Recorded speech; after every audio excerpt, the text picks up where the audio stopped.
Podcast with Tim and Brock. Today, our guest is Graham Barnhart. Graham spent 11 years in the Army as an 18 Delta or Special Forces medic across active duty and the National Guard. Graham's got an undergraduate in English and currently pursuing a PhD in creative writing, and is the author of a book on poetry, at least one book, right, Graham? Yeah, just the one. Just the one. More to come, hopefully. Maybe, we'll see. Trying. Well, love having you on the show. Thank you so much for coming on. Thanks for having me.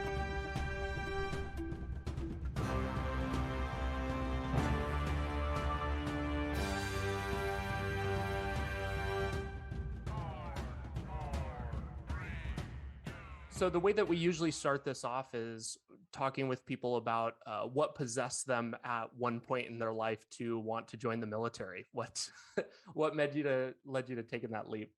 Yeah, that's a good question. That's something I still think about pretty often. And I think it's the kind of thing where, probably we come up with different answers at different points. I joined right after undergrad in 2007, so I was 21. I sort of had plans to maybe try to go to grad school, but couldn't afford application fees, so joined the Army. That's a big barrier right there. Right. Oh, yeah. Well, I have heard somebody said that described the military as being poor man's grad school, which I appreciate. That resonates. I've never heard that before. That's funny. I mean, it's not entirely wrong. No, but no. Yeah. So part of the reason I joined then was, there were what I think of as sort of logistical reasons, like paying for college. I wanted that GI Bill. I thought that was a good way to do that. Wasn't really sure what I was going to do with my life just yet, and what I had planned was on hold. So I thought, can do this, get those benefits. But of course, that's not the entirety of the answer. I think most of us could probably talk at length about all the things that maybe went through our heads. But I think as far as like personal reasons go, I had this idea that I could do it. I wanted to see if that was something I was capable of. And it was, like I said, it was 2007. We were 6 years into that war. And I know I was sort of politically or ideologically opposed. I thought I didn't agree with the war, but I also didn't know anything about it. Didn't really think I had a lot of basis for those claims, other than the general justifications didn't quite sit right with me. And so I thought I would go maybe see what it was about and find out something about this, sort of global historic event our country was involved in, and maybe get some perspective on that. And so yeah, I think that's what I was thinking back then. But like I said, with the benefit of hindsight, I think I look back now and think that I hadn't felt very challenged in my life. I hadn't felt that they'd been, I don't want to say hard enough, but that's the phrase I keep returning to. But I felt like I was capable of more than I had been motivated to pursue at that point. And so the military seemed like a challenge that I could benefit from. You wanted the challenge of it. Yeah, I think so. Sure. It's an interesting take too, because I feel like a lot of people that maybe know that life isn't maybe as hard, or they aren't pushing themselves to that like greater extent, their first instinct isn't like, oh, maybe I should just go sign on the dotted line for something maybe I don't totally even believe in. So that's an interesting course of events that led you up to that. Yeah, thanks. You said that before you joined, obviously, you didn't totally agree with the war. When after you enlisted, did that mindset change once you started kind of doing it? Not really. No? I think most of those assumptions were reinforced. I thought, okay, that, if I saw my participation, insofar as I could view it in a positive light, as being contributing to maybe ending the war, to helping things wrap up sooner rather than later, That's a good way to look at it. And it's pretty arguable whether or not I contributed in that way. But I do think that even, we could look at like the recent withdrawal, right? That chaos, that catastrophe of us trying to get out of Afghanistan. Even back in 2011, my first deployment, we were in Iraq. It was that war was also ending. My team was some of the last folks around, and officially as part of that war, of course, that dragged on. ISIS wasn't a thing yet, and we were also kind of thinking like, what was the point of this? Did we accomplish anything here? And yeah, I don't know. I think it's hard to say. It's hard to answer those questions. I think that's something folks struggle with a lot. I know I've been having a lot of conversations with folks recently about coming to terms with that war in Afghanistan ending and trying to find meaning in our leaving, especially, for guys who have lost friends, who have, really made sacrifices for a sort of goal that was never really clearly articulated or conceptualized, I should say. I think that that's a good way to put it. We were thought that we had or like the clear decision, or maybe clear to the country. I don't know about everybody at the time, of like back in 2001, like, hey, we're under attack, and so we need to do something about it. But like you said, there certainly wasn't anything that outlined, hey, this is what we're going to do. Yeah, this Right. is who we're fighting, this is what we're doing, and this was how we will know when that's done. Yeah. And there's a lot of interesting parallels there to like setting goals and whatnot, like knowing when you've reached that point. But Right. that's an interesting take. I've been hearing a lot of the same conversations about people that have served over the last 20 years and people battling with the same thing. Do you think that, well, I guess being an 18 Delta, a special forces medic, did that mentally and physically meet the expectations or like of the challenge that you were looking for, I guess, in life? In a lot of ways, yeah, definitely. Wasn't easy, and never had the sense that I was, let's say, an exceptional candidate in any of those trainings. So I always felt like, I could be working harder, that success was never a guaranteed kind of outcome. The way, college felt like, if I keep showing up, I'm going to leave here with a degree. That's going to happen. And so definitely wasn't the case. Even my first time through selection, I was a 14-day non-select, which means didn't quit, didn't get hurt, but wasn't selected. And so that was a big gut punch. I had never really fallen short on something that significant before in my life. And fortunately, or unfortunately, depending on how you look at it, I got the opportunity to go back to the very next selection class. So that time had some more better idea of what to expect, and I knew I didn't want to fail. I knew that that was a possibility. I'd learned that the hard way, and so was able to put in the effort and perform the way I needed to perform to get selected that time. So yeah, it was definitely challenging. Yeah. Given that you didn't actually technically fail the first time, what was required of you differently to end up being selected? What changed, other than just like, hey, I don't want this to happen again? What Right. else did that take of you? Well, a big part of selection is you go through these events that are you're always with the other people going through, and a portion of it is sometimes called team week, where you're put on, randomly organized into groups and given sort of obstacles and tasks to problem solve, and then sort of come up with your strategy. Let's say, hey, you've got these telephone poles and you need to move them 15 clicks down the road. Here's some tires and some metal bars. Figure out how to move these things.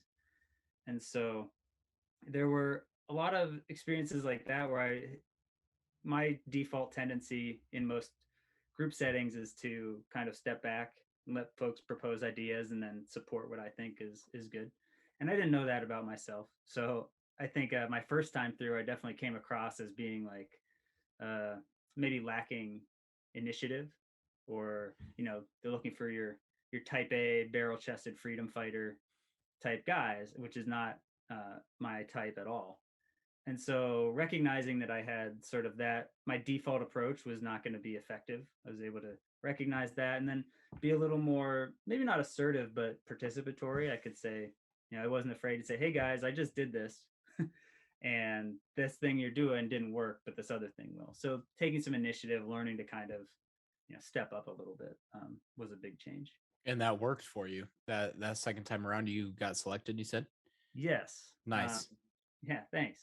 Right on. Yeah, I think there were a couple factors. The other was that usually if you go to selection and whether you make it or not, you usually get a pretty long rest period afterwards. Guys go back to their units and they get a no PT profile for a couple months or so. Oh, wow. And because it's hard on you. It's supposed to be. Yeah. And there had been this kind of snafu mix-up where I was doing through the prep course. It's called SOPSI, and it's sort of like for 18 X-rays for your fresh out of boot camp, pretty much privates who don't know anything. It's kind of like to make sure you're good on some of the skills you're supposed to be able to, that you're going to be tested on, like land nav and rucking and stuff. All the stuff you already learned, but like just making sure you can actually do it. Yeah. They don't want you to fail because you were like new to the Army, right? Sure. The thinking was if you can manage the physical and mental stress of this, you can learn military experience. Like you can figure out how to be a soldier. But a couple weeks into that prep course, the sergeants came, the cadre, and they said, hey, there's a selection class about to go, but they're short on numbers. So does anyone want to go early? And usually you get like one shot, especially if you quit, you're not allowed to come back. And so we all knew if we didn't make it, we were going to go to regular units. So we're like, no, I'm good. I'll do the prep. I'll keep training. And they said, well, what if you don't make it, we'll keep you around. You get time to recover, go through a full prep, and then you go again. And we said, okay, that sounds like a pretty amazing deal, actually. And that's pretty unheard of, that kind of offer. Yeah. Okay. And so we were essentially told we could get a do-over if we didn't make it. Wow. And so, that may have influenced my not making it the first time too. But so me and a few guys were in this boat afterwards and kind of feeling sad, but knowing we were going to do this again. And cadre came around and they said, hey, so that thing we told you, Sergeant Major didn't approve it. So you're going to a regular unit. Oh, wow. And so I was pretty bummed. I was filling out paperwork about what unit to go to and stuff like that. You know how they give you preference forms that I'm sure they just throw away, but yeah, I call it getting lost in the shredder. shuffle. Yeah. Exactly. Yeah. At work, the shredder is the shuffle. Anytime I put vacation time, I say, hey, don't lose this in the shuffle, as he puts it in the shredder. Exactly. But we were doing that. And then again, this first sergeant comes up and he goes, do you guys want to go to selection? We're like, yes, first sergeant. And he's like, do you want to go tomorrow? And we're like, no. He's like, I can get you into the next class. That's the deal. So ran around, bought all the stuff I had to, you're supposed to have so many socks and so many clean uniforms, all this stuff. Did all that, went to selection the next day. And so going through it, the cadre would be walking along doing something miserable, and they'd look over at me and my roster number and be like, hey, roster number, I don't remember what it was. Roster number, whatever. Where the fuck do I know you from? Sorry, is it okay to curse? Yeah. Go, let her fly. Where the fuck do I know you from? And I'd be like, last selection, Sergeant. And he'd be like, what do you mean? Which one? And I'd be like, class, 1806 or whatever it was. He's like, what the fuck are you doing here? Like, well, this thing happened. Then just be like, shit. Okay. Continue to train. But wow. I feel like some of that recognition probably helped too. Yeah. Well, and you said that's something that usually, if you're going to go twice, like if you don't quit and they allow you to go twice, it sounds like there's usually a pretty wide gap between when you go and when you go again. So yeah, I mean, I would think that you going and then immediately going to the next class again, probably, one, I would think kind of help your mind stay sharp in that instance, but it also, just like you said, showed the initiative of like, oh no, this dude's like here to make it. Yeah, That's I hope cool. so. And there was one of the events you do, not to get too into it, they keep some of this relatively secretive. They want it to be, a test, not something you prepare for exactly. Sure. But they had this event where you would run around with a group of guys, and there's different stations. They're like a half mile to a mile apart, and you'd get there, and it was for lower enlisted guys to have some leadership exhibition during the training, because a lot of it's like the captain, the officers, those folks are running the show. So they'd get there and they'd say, "Hey, you need to do this thing. Brief your guys, come up with a plan, execute the plan. You have like 10 minutes to do it. It's not really important if you complete this objective. It's more like, were you able to relay information? Were you able to come up with an effective strategy?" So even for that, like we'd be running up to it and I'd say, "Hey, I don't know who's going to be in charge of this one, but I'm pretty sure this puzzle was, we had to do this thing." And so even a few minutes of extra like time to conceive of it was a big benefit. And there were times where the cadre would be like, after we did it, they'd be like, "Okay, which one of you is a recycle?" and they say, Yeah. "Good." Because like, I think my expectation was that like we shouldn't let them know that this is supposed to be, that this felt like cheating a little bit. Sure. But they were all like, "Hey, if you've got a resource, you should be using it." And Yeah. that was that taught me a lot about kind of, I think, an SF military mentality as a whole. They love that saying, "If you're not cheating, you're not trying." But they would also, if you got caught cheating, hammer you and kick you out. Yeah, sure. So that was a complicated sort of dynamic to parse through sometimes. Yeah, that's a very thin line to walk in the military. They want you to exceed expectations by any means necessary, but not truly any means necessary. Mhm. So you get there, you get to your main unit, and then you said you went to Iraq in 2011, so a couple months later. Yeah. Nice. Wow, what was that like? It was really surprising. I was up in Erbil in the Kurdish region. It says 2011. Things were very quiet. I think there hadn't been a U.S. casualty up there since 2004 or five. Like, it'd been a minute. It was secure as far as things go.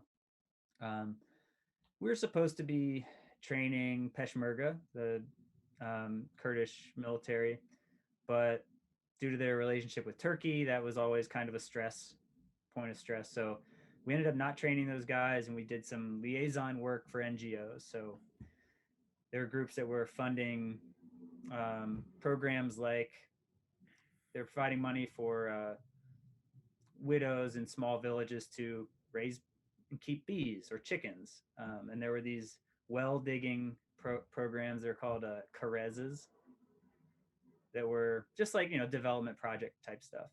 And so we had free mobility. We could go wherever with a really a one-page CONOP, and these NGOs couldn't really leave without military escort. So we could drive out to the village, talk to folks, see how the program was going. We ended up doing that kind of thing. So it was civilian clothes, civilian vehicles, living in a townhouse near Erbil. It didn't feel like a combat deployment by any stretch. Okay. Did you see any sort of combat while you were over there? Not at all. No. Not on that trip, which was difficult for me because I was the new guy on the team. Everyone else were these salty SF veteran guys who had been there during the invasion. Some of them like been doing this deployment to this region back when it had been a combat zone or felt like a combat zone. So I was really like, "Oh, is this what I did all that training for?" Yeah, I was going to ask what if you were obviously prior to you finding out where you're going, you probably have some kind of expectations of maybe did that meet your expectations, or knowing that it was like kind of a quieter area, was that something that kind of bummed you out? Because I feel like at least a lot of the general mantra, if you're going to go be a special forces anything, you're ready to jump right into the heat of it. Mhm. Was that your mentality? And I guess, how did you feel about going to a known kind of less action oriented area? It was mixed. Definitely some feelings of expectations that weren't being met. Like, I think if you train on anything long enough, you begin to want to do that thing. So definitely had some kind of feelings of like not being a real Green Beret yet or not being a real soldier yet. So there was some of that, but it was also a really interesting place to be. There was a lot going on. It was, it wasn't being shot at. I was still, as in Iraq, I was in this place and Yeah. learning about the country, learning about the area, and it was really surreal most of the time. I think the, you know, as a poet, as a writer, I appreciated the really just surreal strangeness of us being there and what that meant. There were agency guys who lived in the consulate, who worked there, and they couldn't leave on their own, so we would go to the liquor store for them. And like they would buy our, and like, that kind of thing. Like we're like, I don't know, I can't imagine that happening in another circumstance or ever getting that experience any other way. So yeah, I mean, combat, I think we essentialize as like a military experience, especially in combat MOSs. And I imagine, it's hard to say it escalates, but you can imagine it maybe being magnified in certain ways in a special ops kind of environment. But there's so much more. Deployment is such a complicated, strange experience. Whether you see combat or not doesn't change that, I think. Were you we're going to talk about your book probably a little bit later, but going into the military already kind of being interested and like already a writer, were you writing throughout this whole time? Is that something that you were doing regularly to kind of mentally, I guess, document what you were kind of working through? Some, yeah. Some. So when I finished my undergraduate degree, it was poetry focused. I had this idea I wanted to be a writer, but really that meant I had taken 2 workshop classes in undergrad. That was like the primary training I had. I hadn't done that much writing, and I definitely had that feeling of like, am I really a writer? Am I just thinking maybe I'd like to be? And definitely put it on the back burner going through training. And definitely had moments where I thought, well, probably poetry is not going to be the thing. But during that time, I did take a lot of notes. So like when something I thought was interesting, I'd write it down. I wish I'd kept a more like thorough journal, even just a daily, like, here's a couple of things we did today kind of thing. Because those trips can pretty quickly turn into amorphous blocks of time with like a couple highlights. Like, oh, I remember, we used to drive to this other city. We'd go to Kirkuk all the time. We go to Sulaymaniyah. I have like vague memories, like, yeah, we would do that every couple of weeks, but I can't recall necessarily specifics about that stuff. So yeah, I wish I had taken better notes.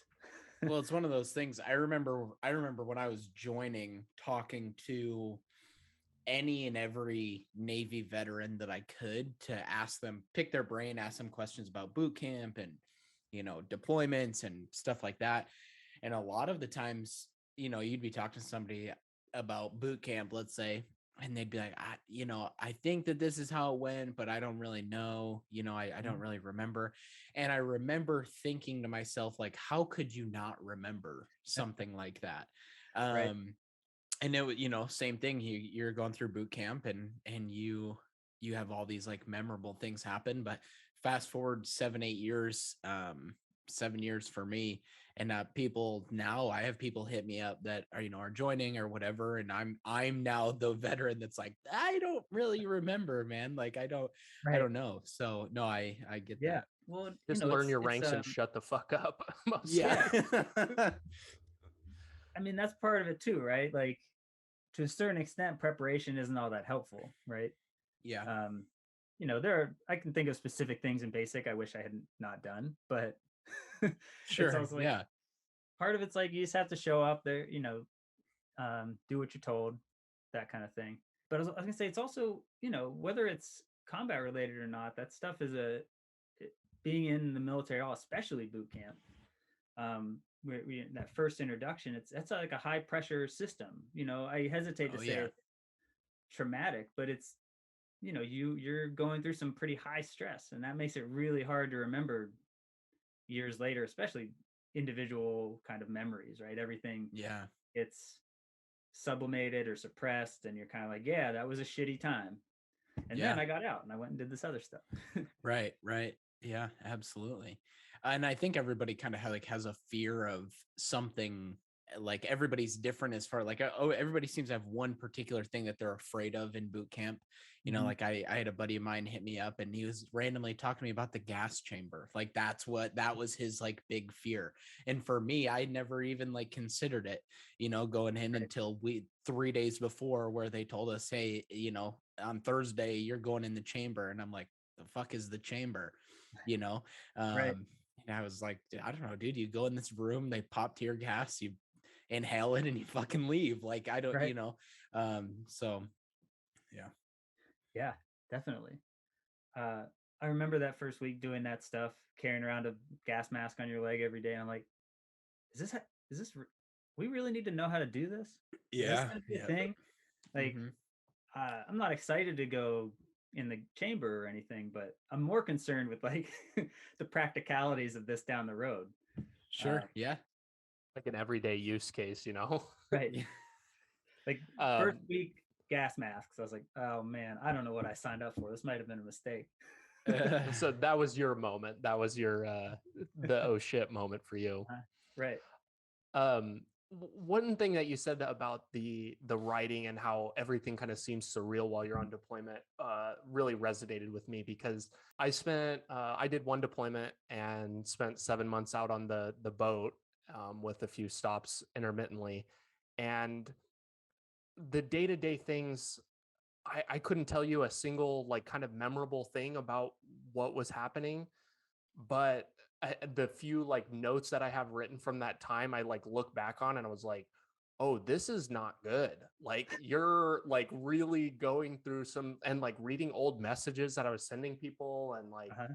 it's interesting to kind of like look back and try and like process that, and like maybe at the time everything seemed normal and it was like just another day, but like you mentioned earlier, the benefit of hindsight, you're trying to process like what you were going through and thinking about at that time, and maybe at the time you weren't super privy to, I don't know, the mental duress you were under, or whatever you want to call it. Yeah, definitely. I think about it a lot when I feel that urge in social settings to tell somebody an anecdote from the service. Because for me, if it's something I remember, I'm usually thinking because it's funny. And then, but a lot of times, I don't know if you've had this experience, but you tell somebody who hasn't been in the service a funny story about it, and they don't laugh. They say like, "Oh," Yeah. Yeah. Yeah. and you're like, "Oh shit, was that messed up?" I guess that was Yeah. pretty messed up. That's probably anybody why I that's pri- remember it. Anybody that's prior service probably would laugh, but like Yeah. anybody that's kind of like unprivy to just like how wild of situations it seems like you can get into, Mhm. is that's a real shock and awe for them. And it's Right. interesting that you say that, because I actually, again, we're going to circle back to your book later, but that was one of the stories that I remember from reading your book, is when you're talking, one of the poems, you're talking to, I think it's your sister or like a family member, and you're like making a comment about something and it like totally baffles them, Mhm. and you're like, oh, maybe that wasn't the right thing to say. And Right. that was interesting. That was one of the ones that was most memorable to me. Cool. I'm glad. Um, yeah, I mean, I think that's a lot of the experience, or it's often the experience of, post service is trying to sort out what's okay to talk about with people. And I don't think I had much of a thermometer for that at first. When I transferred to the National Guard, I was also I started going to grad school at Ohio State. So I was done 2 deployments, still doing military stuff, but I was also in poetry workshops with grad students, and so going to parties with these folks and chatting pretty casually about what I would now hesitate to bring up. So yeah, it takes a while, I think, to recognize that that's a tendency. And I don't know, it's I think you can easily develop the urge or the impulse to then sort of police what you tell people and to withhold things. And really, I guess this is a long rambling ad for going to therapy. Like, therapy is you go, you tell the therapist the stuff you can't necessarily tell strangers. Well, and I think probably way more so too in the special forces world, because there's really, I mean, obviously anytime in the military, you do get that like, I probably like should keep this to myself, but I would think that that happens a lot more in the special forces community. Whereas somebody like me who fixed helicopters, like there's not a whole lot that I have to like not tell somebody because it Right. would freak them out. You know what I mean? Sure. But so Yeah. yeah, I'm sure that that's definitely escalated doing what you did. It could be. Yeah, I don't know. I think context plays such a big role where like, kind of what we're saying is, you get used to being in that context, you acclimate to that environment. And then um, when you're telling somebody who hasn't been there, who doesn't have that feeling or that baseline, they're hearing this in the context of like someone being in the service and having this experience. Yeah. And that changes the way, um, we process or access a story. Receive it. Yeah. Something I think about all the time in writing is, would this be an interesting narrative or perspective if it wasn't set in this war context? Yeah. Or how would that change it? So there are definitely poems where I thought, oh, or I have written drafts where I thought, oh, if I just put this in a war zone, this is a much more interesting poem, which doesn't necessarily adhere to factual truth. Not that we have much obligation to that as poets, but it's definitely a factor, and it changes what could be a relatively benign story into one that has all these additional sort of implications. I went to this veterans retreat over the summer that PB Abate runs. It's a plug for them. Everybody should check them out. And I was there with a lot of Marine infantry guys, and they're like, we kind of sharing stories and experiences, and they would say something that sounded pretty intense to me, and then they'd be like, but I'm sure it's nothing like what you got into. And I would be like, no, we had different things. We had different experiences. Yeah. Not to say that SF guys don't and haven't gotten into real messes, but our job was targeting and trying to avoid getting into big fights. So in a lot of ways, that experience, that more what I think of as traditional warfare, traditional infantry experience, going out there and getting into it, that wasn't my experience at all. But guys, I think you hear special forces, you hear special ops, and we make these assumptions, right? That must mean a higher level of direct action. And for some guys, totally. But it's not a universal thing either. I didn't really get into a firefight until my third deployment, which is in 2016, also Afghanistan. Oh, I didn't realize that you'd had a third one. Oh, yeah. 3 total. That was with the Guard. You touched on something interesting there, that whole concept of comparison, and how I feel like very early on in the military, you're taught to compare, maybe subconsciously, or I don't know if it's just something that you pick up along the way, but it's for some reason you're not this next level of whatever it is, or like maybe something that you experienced wasn't as bad as somebody else's, or like you didn't make rank and this person did, or just there's so many little things that drive into this like comparison mindset. And I think that it leaves a lot of people questioning that fulfillment of like serving in the military. And that's something that I've mentioned on a couple of our previous recordings, but it's something that I've thought a lot about, because you join thinking that you're going to have this, like, there's going to be this check mark someday, like, oh yeah, I served my country and did this. But a lot of times you end up just getting out and you're like, well, I could have done this, but I didn't, or I could have experienced this, but it never happened. And somehow like internally you maybe feel worse for that.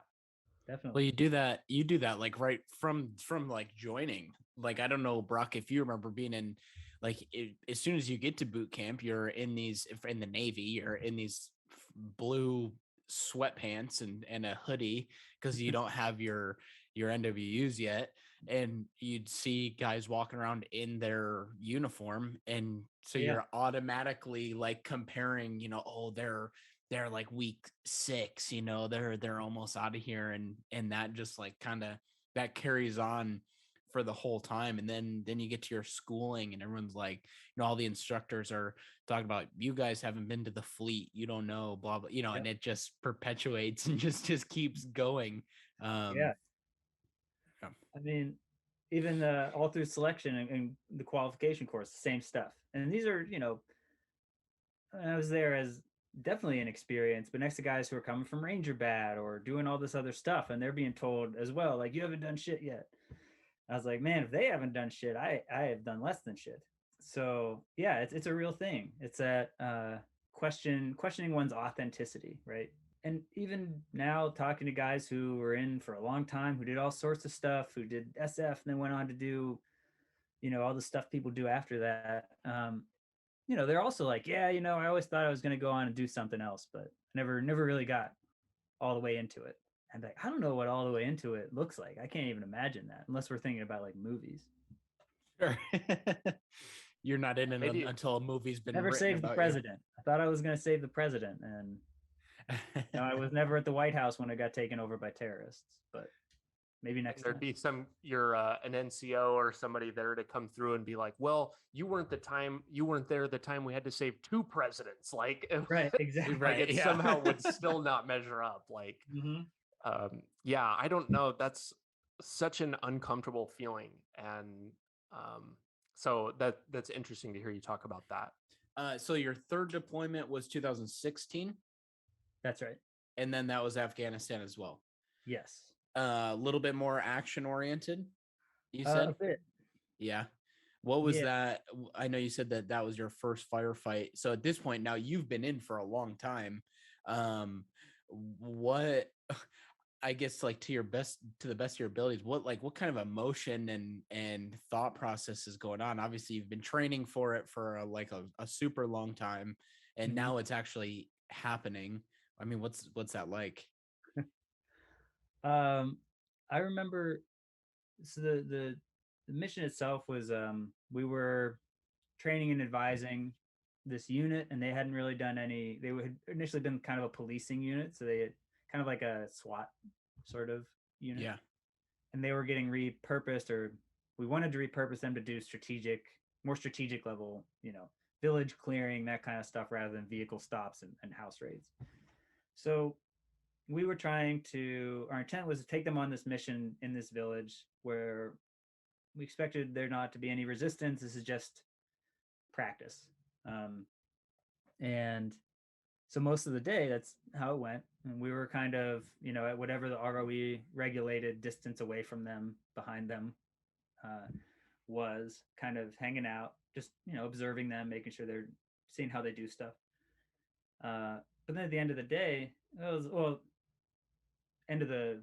what should have been the end of it, it was about lunchtime, noonish. We started hearing gunfire up ahead. And they came back and they're like, hey, we got shot at. And we're like, okay, what'd you do about it? And like, we came back here. And so we came up with a plan. We said, okay, you're going to do this, we'll do this. And we went back up and got into it. And I remember thinking at the time, I was like, oh, well, this is really happening now. Huh. And that noise is really the what characterizes it for me, is kind of what I now would call depersonalizing, of like sort of shutting down, not like the ability to function, but the ability to feel things about it. So at one point I remember we had to move a casualty, and there were guys started shooting at us, and I remember bullets were kicking up in the dirt, and I was like, oh wow, that's what that's like. I should probably get down. Yeah. And did that. And the other guy that was with me is like, should we do the 3 to 5 second rush? And I was like, yeah, that's what it's for. So we started doing that. I'm up, he sees me, I'm down thing. And I was like, wow, this is really happening. Yeah.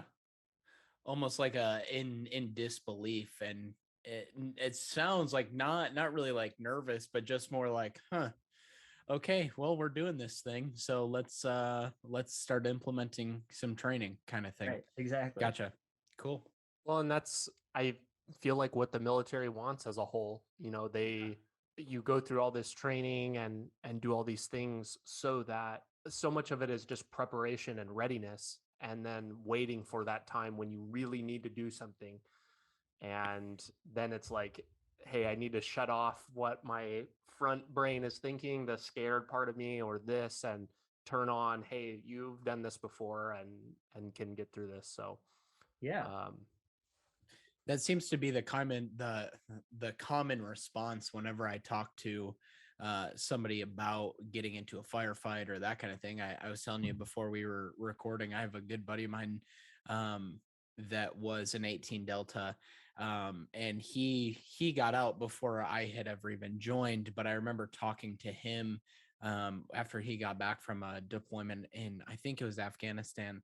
And I had asked him this, did you get shot at? What was that like? And him just being like, it's just boring, And I'm like, what? Like, Yeah. how can that be boring? And he's like, well, and I think he was in daily firefights, because this was like earlier 2000. And yeah, he was like, I mean, once you've been in one or two, you're just kind of, it's just boring, it's not what you'd think it is. And I remember just being so blown away by that you can think it's boring or just kind of like, it happened, but it seems to be a very common response, is the long-winded way of saying that. Yeah, I think it's a, not a psychologist, and so I hesitate to throw around some of that terminology, but I think it's, to me at least, I think I'm certified as a poet to say whatever I want about anything. You are. Even There if you you go. aren't, just let it rip. I think it's I think it's a coping mechanism of sorts. The way we like respond to that kind of experience is like to say, either that was scary as hell and I should react to it that way, or I can, shut put down. that feeling down, and continue to do my job and function. And you're right, I think, in saying that is what the military wants, right? That's why we train rote actions over and over and over again, so that why we try to simulate high stress environments for that, whether that's, the drill sergeant scaring the hell out of you, or actual combat. It's so that your sort of automatic functions, those things you've been trained to do, take over. Part of the medical training involves working with live tissue with animals. So they're anesthetized, wounded, and then we treat them. And so you get the experience of, going through all these procedures, right? Putting on tourniquets, putting on bandages, doing all this stuff. But you're also used to get used to there being an injured living thing, right? Mm-hmm. It helps sort of create an emotional distance between what you're seeing and what you have to be doing. And then when you see an actual person get hurt, it doesn't shock you. You don't shut down. You think, oh, this is the wound pattern. Yeah. Dehumanizes it. Yeah. And which is complicated because you're also a caregiver trying to give medical care to somebody. You don't want to think of them as not human. Right. This is just that pig we put a tourniquet on. No big deal. Right. Yeah. Done this with pigs 100 times. You're gonna be fine. Yeah, that should give anybody a lot of reassurance. Yeah. What do you think that there's any kind of spillover, or like, do you personally, or maybe not even you personally, but do you think generally there is spillover of that, like, dehumanization or the separation of those two things with people who have been in the military, and then once they get out, like, do you think that is something that people still deal with? What are your thoughts on that? Yeah, I think so. I would guess so. I think a great paradox to me in a lot of military training is, especially thinking about being at the range or doing CQB, all that kind of stuff, where you're shooting at targets that are shaped like people and you're imagining where you want to hit a human being and all that kind of stuff. You're constantly training yourself or being trained to dehumanize that target, right? So not to think about them as a person, not to think about their life and family and what led them to this moment, but they're a threat. This is what you do with that. And it's maybe, I think, hard to do that without also maybe getting some reflection back at yourself, because you are also a combatant, and you're also like, if you're training yourself not to value human life, I don't think you can say I can value some human lives and not others. I don't think that's I don't think there's a clean separation that happens for us. This is why we dehumanize the enemy, right? We need to see them as monsters or as less than human so we don't feel emotionally that we're committing a murder. But I think part of that process then is we end up internalizing some of that. So you maybe lose a sense of your own body, you lose connection with yourself. Of course, we also, maybe talking in circles now, we end up forming really strong bonds with our teammates, with our friends, with the people on our side that maybe reinforce or resist that idea. But I do think that depersonalization, that dehumanization goes both ways. And so that's something then you have to deal with when you're out, and you don't have to think about, potential threats to your life all the time. You might recognize that there aren't threats, but you may still feel that way. And that's still going to then affect the way you see other people or just see interactions, any given interaction, right? I don't know if that makes sense. Oh, it does. I'm tracking. If you don't mind sharing, is there something that, if you've kind of experienced that to some extent, how you have overcome that? What is something that obviously you've put a decent amount of thought into it, and so I would assume probably implemented some form or coping or whatever we want to call it into your own life. What is a way that you've maybe successfully or unsuccessfully, I guess, tried to do that? Yeah, good question. I think that one way I thought I was coping with it or addressing was thinking about it, identifying it even when I was in. And writing has a lot to do with that. Recognizing something, it's easy to think now that doesn't apply to me. And so it's been kind of recently, the last couple of years, I've been dealing with PTSD, with types of depression from that. And just beginning to recognize that that is something that affects me has been a big kind of eye opener. And so I've been having success with meditation. I like mindfulness a lot. Um, and that helps me sort of recognize that I have feelings, that I'm, have an internal life, etc. All the things you get out of that. But I think reading and writing help a lot. Lots of studies have shown reading helps us sort of develop and train our empathy. And so being able to imagine other perspectives, other lives and experiences that may differ from your own, I think is a tremendous benefit, or has been for me. It's why I get kind of resistant sometimes talking with other veteran writers, or when folks ask like, hey, who are some, what are some good books on war I should read? And I want to say, well, I think reading perspectives that aren't your own is maybe just as or more important than reading another memoir. Now, memoirs have, specifically, I mean like other veteran memoirs, which is not to say that those aren't valuable. I think it's invaluable to see other veteran experiences as well, because you get to hear some of the stuff that maybe is going to resonate with you, that's going to reflect some of what you're feeling that you didn't maybe have a name for or didn't recognize. Super important. But I think it's also important to read books by people from experiences that have nothing to do with your own. The more different, the better, potentially, because you're able to sort of begin to develop those systems of awareness that there are other perspectives. And we know that, right? We can conceptualize, we can intellectually kind of logically understand that without too much trouble. But what reading does, especially reading good work, is it helps you feel that, right? You embody that knowledge in a way that sticks with you, that actually affects the way you function. Again, my own theories, not a lot of not a lot of research to back up these claims, but I think they sound pretty good. I want to kind of move on to after the military. You wrote this poetry book, the war makes everyone lonely. How long after you got out before you started kind of piecing the book together, and what led you to writing the book? Sure. So like I said, I transferred over to the Guard in 2013 or so, and started grad school. I started an MFA program, that's a Master in Fine Arts, and was doing creative writing. So these programs are 2 to 3 years long. You typically you're going there for creative writing workshops. So to sit there with some other folks, share your work, get feedback, and give them feedback. And so I started writing these poems then. Just a lot of those. Most semesters is turning in a poem a week or so. So you got to write. And one of the big benefits of those programs is there's a lot of sort of external framework for you to do a lot of writing. And so, yeah, I wrote most of them, or at least started most of them there.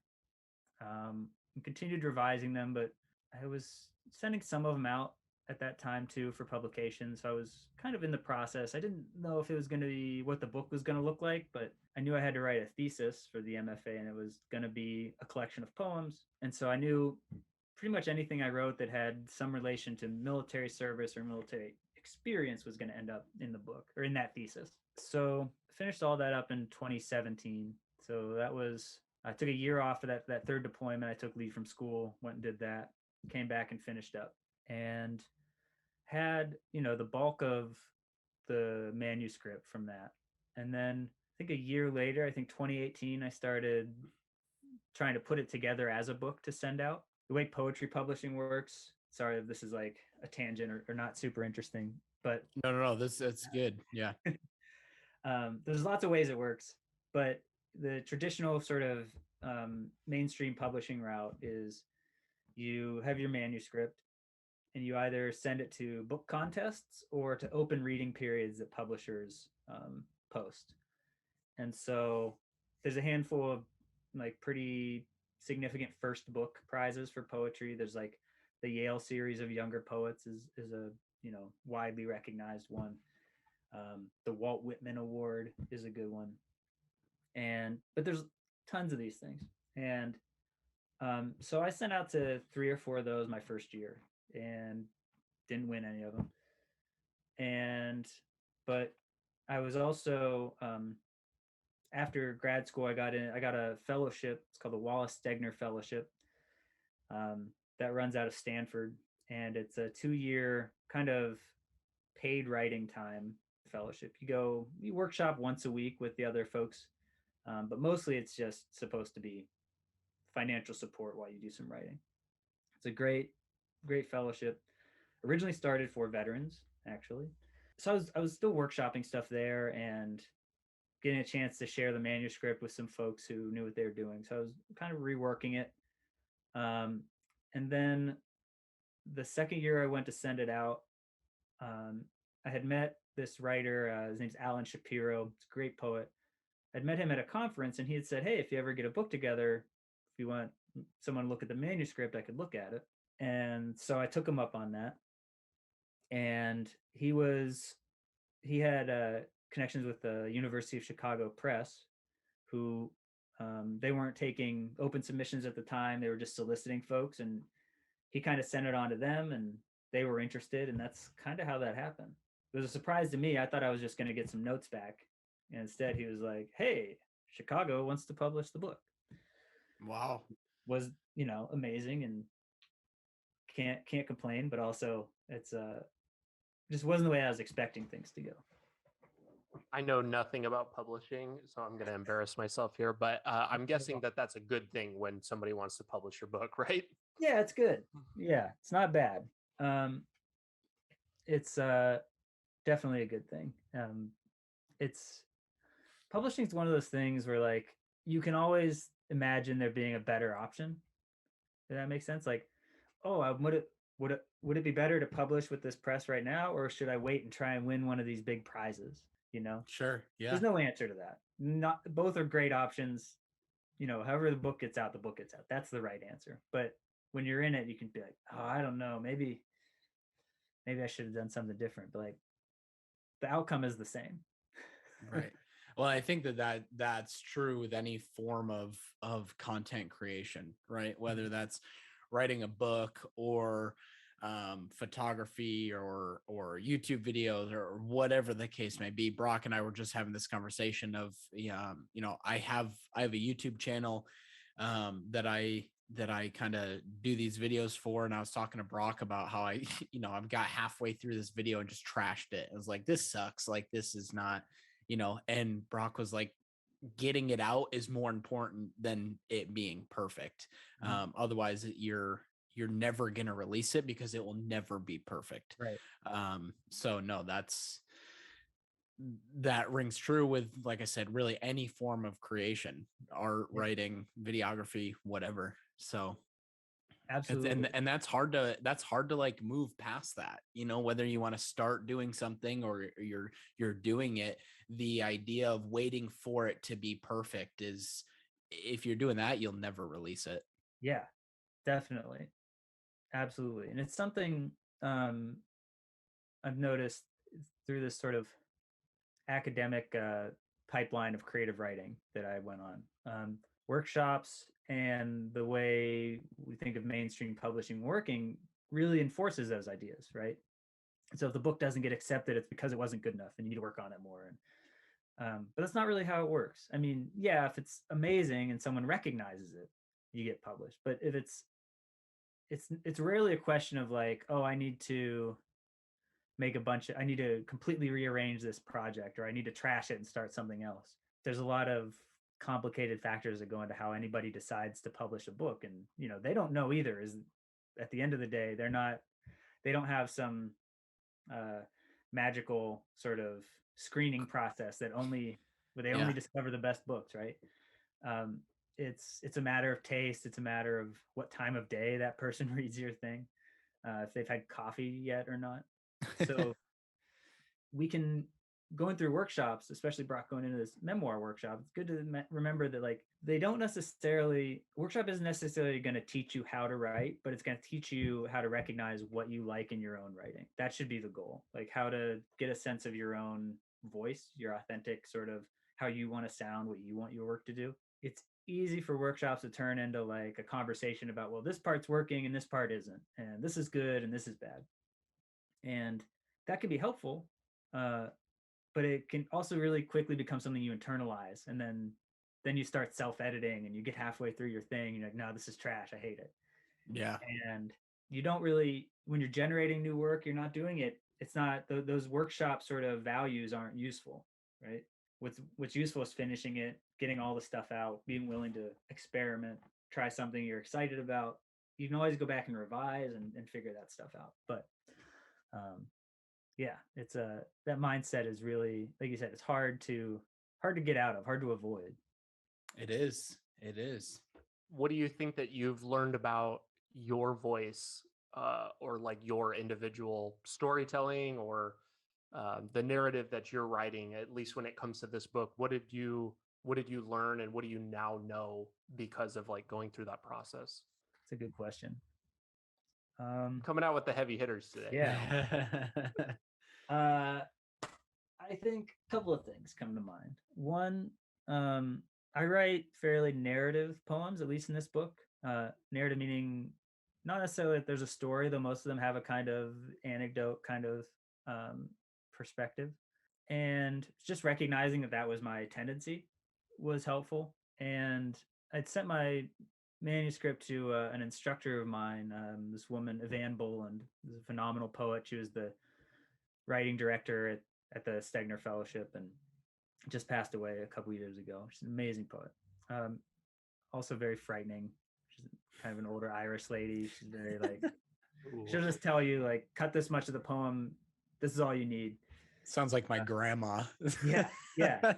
And so she read it and she said something to me. I can't remember the exact words, but we were talking about how to order the poems. And she said, you need to think about how you're constructing an idea of the speaker or the sort of point of view for these poems, like who's telling these stories, because depending on the way the poems are organized, you get a sense of that perspective. And the clearer or more articulated sense of that the reader has, the better able they are to interpret other poems that are less clear, which is important when you're writing about something as sort of morally kind of complicated as war, especially as a soldier writing about these experiences, conveying to the reader who it is, what the values, what the perspective is, who that's coming from, is really important to how they then interpret things, where I'm a little more hesitant to give a clear, kind of moral to the story or take a moral stance.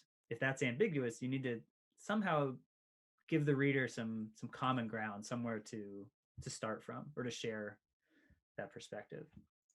Rather than, if you don't do that, then what you're doing is telling them about war, and they're then trying to decide if they agree with you or not, rather than setting up a similar kind of viewpoint for them to share, if that makes sense.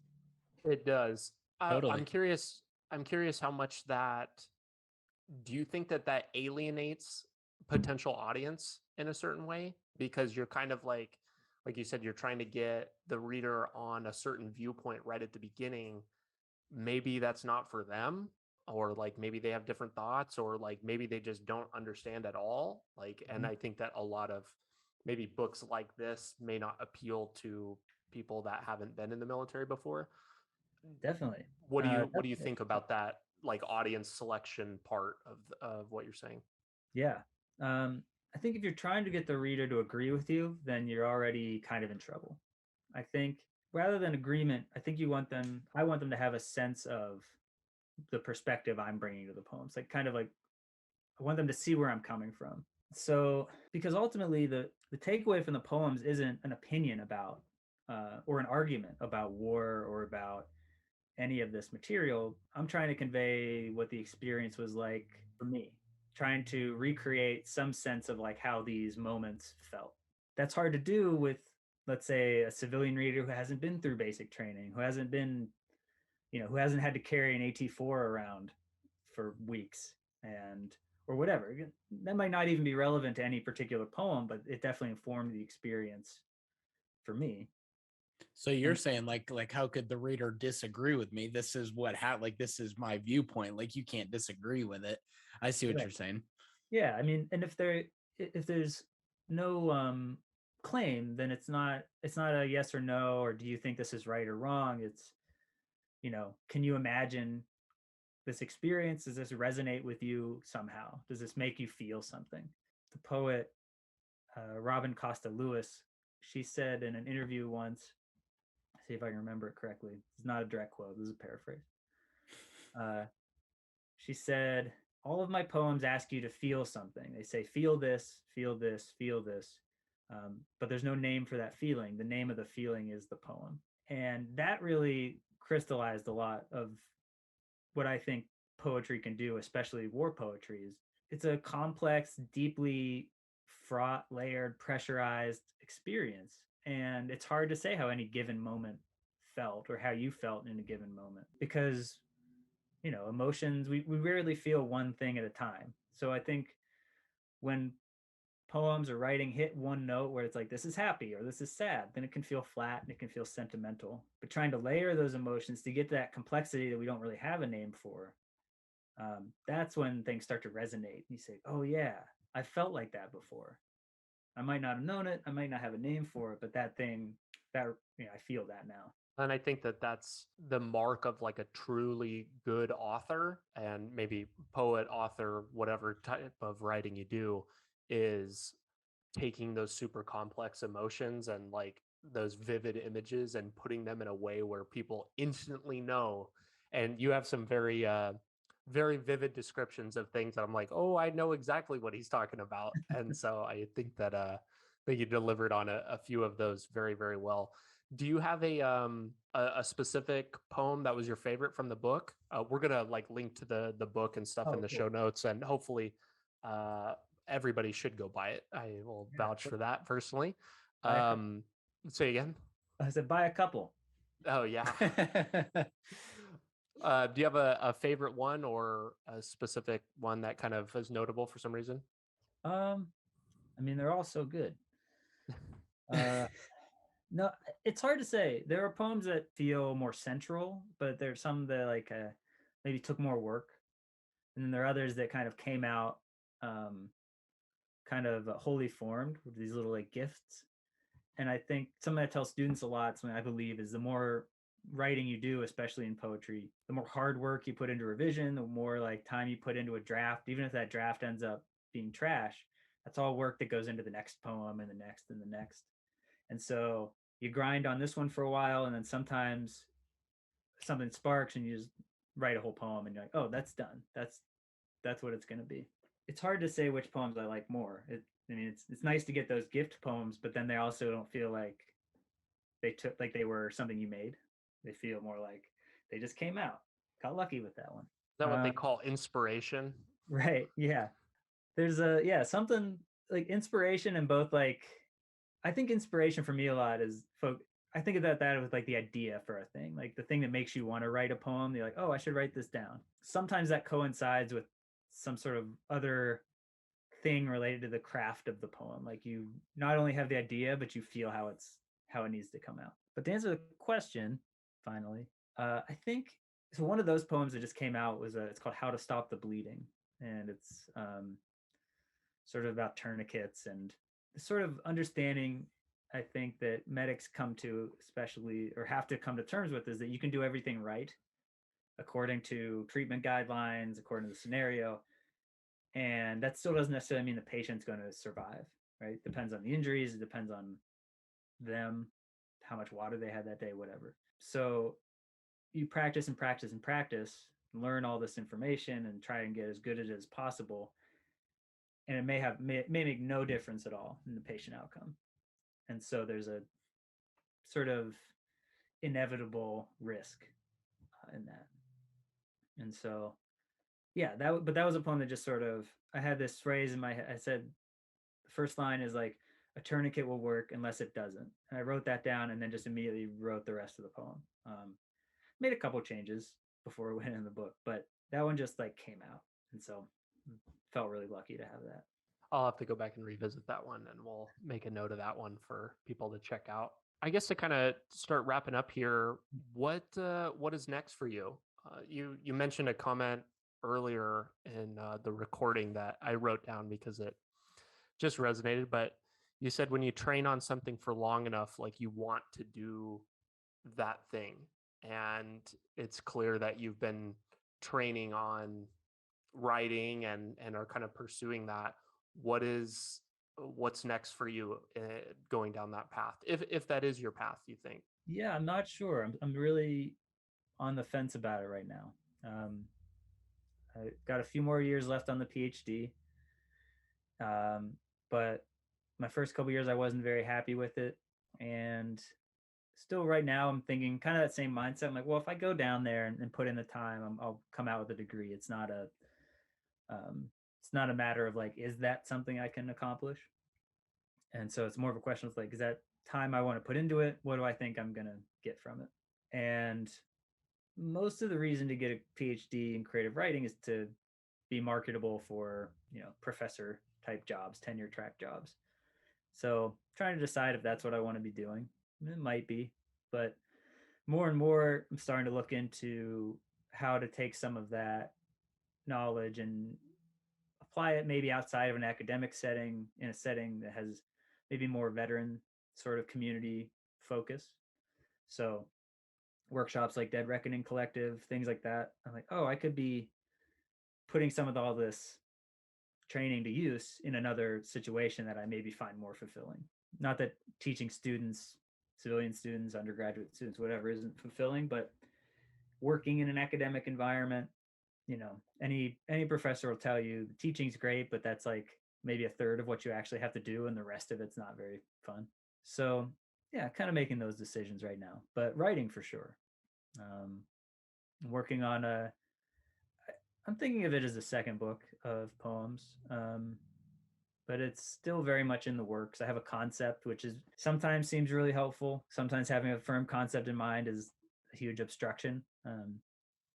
Trying to write towards a specific thing rather than discover your material is it's a harder way to do it sometimes. If somebody listening was interested in maybe just starting writing a book, writing a poem, a book of poetry, any type of writing, or maybe even interested in a career in writing, what would your advice or 2 cents be to somebody in that position? Sure. Definitely start writing. Write every day. You're telling me you actually have to write to become. This is what I hear. Yeah, write every day. That doesn't have to be 4 hours a day. I'm talking 10-minute free writes every day, something to just start putting pen to paper. Read a lot. You need to read at least as much as you write. Sometimes folks that just start out are worried about, I don't want to read too much. I don't want to be influenced, or I don't want to imitate anybody. Imitation is not really, shouldn't be that big a concern. You're going to figure out how you sound and the way you write, and other people's style and subject is going to inform that. That's a good thing. So find the stuff you like, find the work you like reading, think about what you like about it, try to incorporate that into your own work or try to accomplish the same thing. Find like-minded individuals. So folks like Dead Reckoning Collective that are running workshops, folks like the PB Abate Book Club, where people are just getting together to talk about books. All of those are great, great places to start. They can, having a support system, people who are also doing it can be really helpful. If you're thinking about going the academic route, it's a great way to do it. MFAs are really helpful. You don't necessarily need to have an undergraduate degree in English to go to one. A lot of them are funded, so you would do some teaching and then you don't have to pay your tuition, so it's free. You have to get accepted, of course. But there's lots of ways to do that to get workshop experience. And I think ultimately workshop experience is really helpful. Lots of folks, though, succeed just fine without ever having been a part of that. It's not a requirement. But if you're interested in developing your craft, learning to revise your work, that's a great place to start. Okay. Yeah. That's awesome. And any 2 cents of advice that you'd give to somebody thinking about joining, is currently in, or thinking about exiting the military? What would you pass along? What words of wisdom from your 11 years? Well, for the folks joining, I think, think about what you want to get out of it. That seems obvious, but, I wasn't really thinking too much about what I wanted to get out of the service. So, it's going to, if you have the choice to decide what you're going to be doing job wise, branch wise, all that stuff, like, think about not just what it's going to be like, but what your goals are. Remember when I was first before I left for basic, my neighbor said to me something like, he said, don't volunteer for anything. That was his advice. And I've heard that a time or two. Yeah. And, I don't know if I support that entirely. I remember being in basic and there was like, duty squad assigned to go, do whatever random stuff that came up. And my experience was, if you're on duty squad, life was way easier. Because like when everyone else was getting smoked, duty squad had to go set up the chow bins or whatever the next task was. So you always kind of got out of stuff. It seemed like, yeah, you had to do manual work, but I mean, like, it's basic training. Everyone was doing that. So I don't know about not volunteering for stuff, but I think there's definitely a time and place. I think for folks getting out, I would say, start thinking about it in advance. Again, seems obvious, but I feel like general vibes from guys I knew were they were either going to stay in indefinitely, or when they were going to get out, it was kind of sudden. And so having some idea of what you want to do besides something vague, like, oh, I want to be I have a friend, or I've heard it's pretty easy to get into defense contracting and they make a ton of money, so I'm just going to do that. Right? Like, okay, if that's your goal, find folks to do that. Find these companies, figure out what you actually need, what your chances are, what that looks like, rather than getting out and then starting to do that. Yeah, just I guess plan ahead is the is the nutshell of most of this advice. I had a nickel for every time I heard the words "have a plan." I wouldn't need a plan. Well, Right. yeah. If I had a nickel for every plan I had made, I would have no nickels. It's also very true. Well, awesome, Graham. This has been really fantastic. I really enjoyed our conversation. Thanks. Me Tim, too. I'm guessing you feel similar. Yes. Yeah. Better. No, it was really good, man. I appreciate you coming on. It was awesome. Awesome. Well, thanks for having me, guys. It was a lot of fun. Yeah. Thanks so much. This was great. Yep, we'll have to have you on again soon. Thanks so much. Thanks so much for tuning in today. Your listenership helps me better educate people like you and the rest of our nation's military, both past and present, on building a successful life outside of military service. If you're looking for more ways the top vets are leading more effective lifestyles, building businesses, and using the resources designed specifically for you, press here for a selection of some of the best clips. Be sure to like this video and subscribe to the channel to stay up to date, and I will be talking with you soon.